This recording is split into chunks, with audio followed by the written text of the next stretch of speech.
You're Oh, okay. I'll wait. Hang on. What a picture. That is a glorious picture. Congratulations. You've got Genevieve, Evie. Tell us a little bit about her.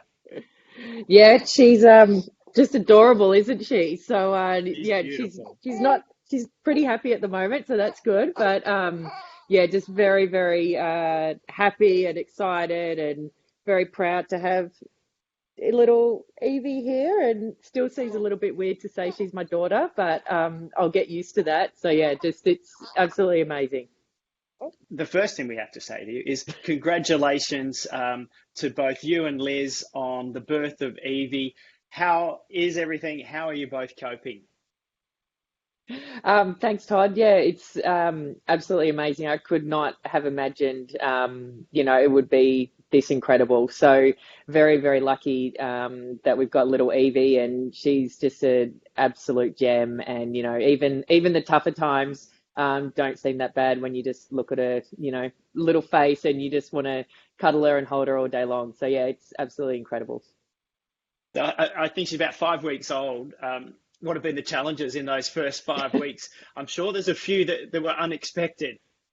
Yeah, well, feeding's one. And yeah, I mean, I've obviously learned a lot about babies in the last little while. So, I mean, I didn't know that they would lose weight after birth, and that would be such a struggle to make sure that they put it back on, and sleep obviously. So I'm lucky that I get to sleep through the night a little bit more, but there's certainly been quite a few days where you get up and you're like, oh geez, this is going to be a rough one. So but all in all, she's pretty good. We just got to try and move that sleeping pattern to the nighttime rather than the early evening. So but yeah, I know that that'll come in time.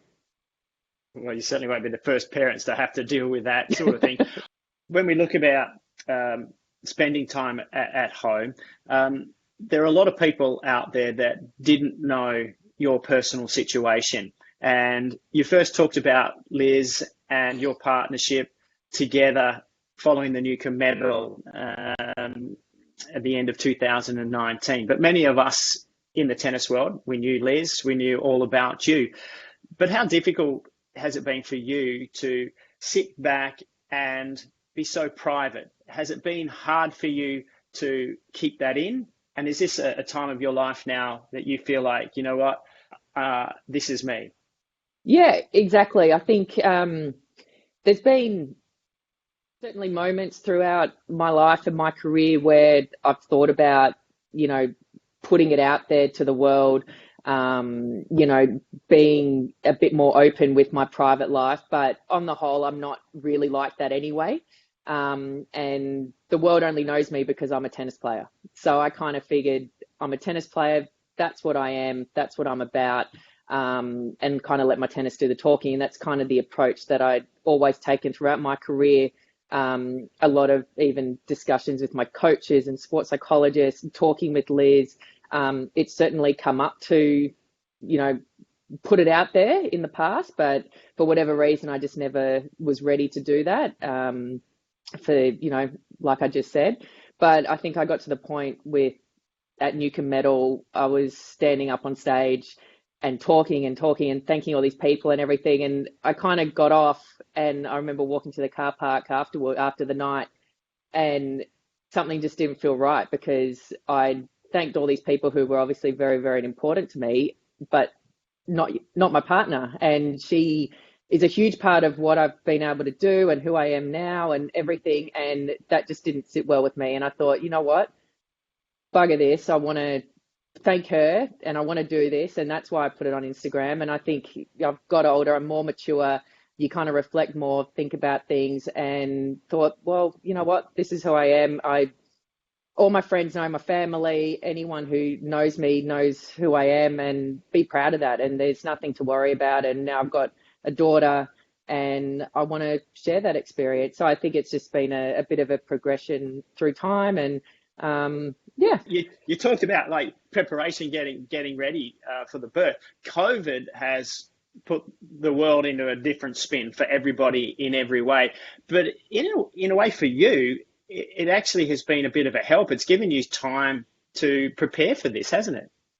Oh, absolutely. I mean, I would never have thought, um, it could have worked out the way it has in the end for me to be home in the lead up, to do the birthing classes with Liz rather than, maybe on the phone while I was in Europe or something like that, and do all the shopping. So there's certainly been some bonuses to being home, but certainly some also tricky times then, given that, obviously we're not living the way that we want to live at the moment, and you can't see anyone now. Again, we're in Melbourne in lockdown, and so it certainly has presented its challenges along the way. But the fact that I haven't missed playing any events, and all of that, to do with my career, and I'd be able to be here and enjoy every single aspect of it without that worry and stress, with my tennis, has been absolutely incredible. So it's certainly been enjoyable time, even though it obviously has had a few times where it hasn't been quite the way you wanted it.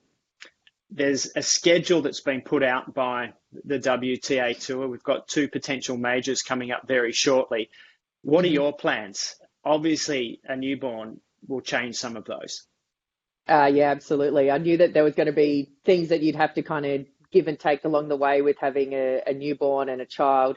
But I mean, yeah, it's going to present its challenges for sure, but I know that there's going to be far more positives and great times that are going to outweigh any of that kind of, adjustments that I'm going to have to make. But with the schedule coming up, with COVID, with quarantine, with all the, other things that you're going to have to deal with, I've decided I'm going to take the rest of the year off. I'm going to stay here, enjoy being with my family, go through all those little milestones that Evie's going to have in the next 6 months, and just really enjoy being home. I think weighing up the pros and cons for me going and traveling, and what it's going to take to have to do that, I decided I didn't want to do that. And I think now you got to think about your family, not just yourself, with these decisions. And I think this is the best way for me to kind of spend the next 6 months, is be home and be with her.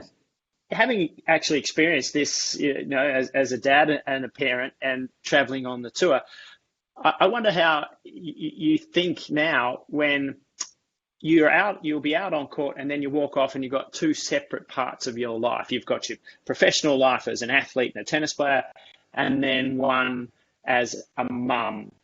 Are you looking forward to change how you approach this next phase of your tennis career? Oh yeah, I'm sure it will. I mean, obviously, talking with you, you've been through it. Many players have done this same thing, and I think the resounding comment is, I actually play better and I enjoy it. And you come off the court and you don't worry about whether that was, a bad loss or whatever happened on court. You go off there, and all that matters is being with them. And I think that's certainly going to be the case for me. Probably help relax me a little bit more as well, because there is something bigger and, essentially more important than that one tennis match that you just played, is making sure they're okay and you want to be with them. And I'm actually looking forward to that prospect, and being able to play, do my job, come home, or if we're on the road traveling, and enjoy those moments with her, because I think that's something that's going to be very, very special. Sam, you're at a point in your career where many people are asking, are you still going to play on? And they talk about retirement. But before I get to ask that particular question, I mean, if I reflect upon your career, it's a stunning career. The stats are incredible. 9 career wins, the number one Australian for over 450 weeks, a major winner at the US Open, a finalist at the French Open, 7 Grand Slam titles in all. And we could just keep on going with stats like that. Moments in your life, like having a child, make you reflect on things. Have you had time in this break to go and assess what you've done? To be honest, no, not in this break. I haven't at all. But I think there's been certainly different times through my career where you kind of sit back and might think about what you've just said and actually realize, wow, I've had a really great career. There is so much to be proud of. And yes, there's been some blips in the road and, times where it's been a struggle, but overall I could not have imagined doing what I've done when I was the little, 8-year-old, wanting to pursue tennis as a career, when I first started. So, yeah, I mean, there's so many things that I've been able to achieve, and I'm very proud of every single one of them. And I know every single setback or, tough match or something like that has essentially set me up for what I've been able to do. So, I think, yeah, this time probably will give an opportunity for myself and probably any player out there to reflect and think, oh, okay, well, yeah, that was pretty damn good. Or, yeah, that was good, but I want to do better. So, you kind of go through and you can enjoy it. Because I think when you're on the road, you're playing matches, you're in tournaments, there is no time to do that. You really can't probably acknowledge everything that you've done, or at the time, even winning a title. Before you know it, you're on a plane and you're playing the next match the next day. So we have all these great moments in our careers, and you never really get to celebrate them, I think, as much as what you probably think in the lead up to something like that happening. So maybe now's the time to do that. So really, when we look at it now in hindsight, it was a springboard. It was a springboard to 2011 and the US Open. And you talk about handling a situation in a Grand Slam final. Well, you went into that tournament just so focused, so confident, and you defeat, probably the greatest of all time in the women's game in Serena Williams. A thing that stood out for me was on the match point. A lot of people hope to win that point, hope to be given that point, and you stepped around and clocked a massive forehand return winner. For me, that is still a defining moment of Sam Stosur. What does that particular shot and that match, that moment, mean as we look at your career? Oh, absolutely. I can still see that very, very clearly, that point, and that particular shot. And I'd hit that shot, I don't know, 20, 30 times in that match. So there was absolutely no doubt in my mind that on that match point, if I had a second serve, that's what I was doing. And that in itself, for me to be able to say that and know that in that moment when, yeah, absolutely, I was nervous. I had 2 match points, and, the biggest point of my life, really, to know that that's what I want to do, and to really back myself with that, makes me, again, very proud of myself. So, but no doubt that final at the French the year before helped me go into that final against Serena.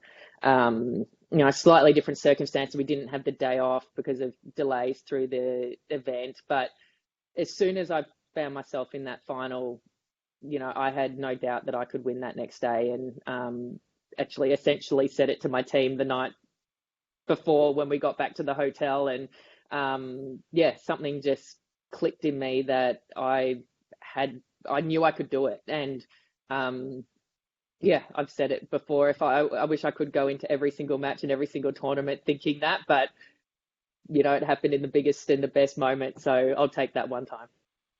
Let's look forward. And you've told us that you're going to take the rest of 2020 off, and a good decision to spend some really critical time in those new months with Evie and with Liz. But we get started, we hope, again here in Australia with the summer of tennis. What's your plans for the future of your tennising career? Well, I mean, when we're able to play again, probably under better conditions, I would hope by 2021, it's absolutely my goal and my desire to play next year. So, like you said, I'll take this year off. I can give myself a big, long preseason, really get stuck into it, really work on those parts of my game that I still want to improve and get better at, and have a great, lead up. And I can do that at home, which is fantastic. And then, hopefully we can all play in 2021 in January and do the lead up events and Aussie Open. So fingers crossed, everything kind of calms down and we can be somewhat back to normal by that stage, and play. And next year, play on. Hopefully Liz and Evie can travel with me a little bit. That was the plan before all of this happened. So if that can still happen, I think that'd be a fantastic outcome. But I know there's probably going to be times where that's not going to be able to happen. So That'll be tough, but lots of people have had to do that throughout their career and travel and be away from their family, and it'll mean a little bit of an adjustment and a bit of give and take from all of us. But I have no doubt we're going to be able to work that out, and yeah, hopefully still be able to enjoy at least another year for me on court.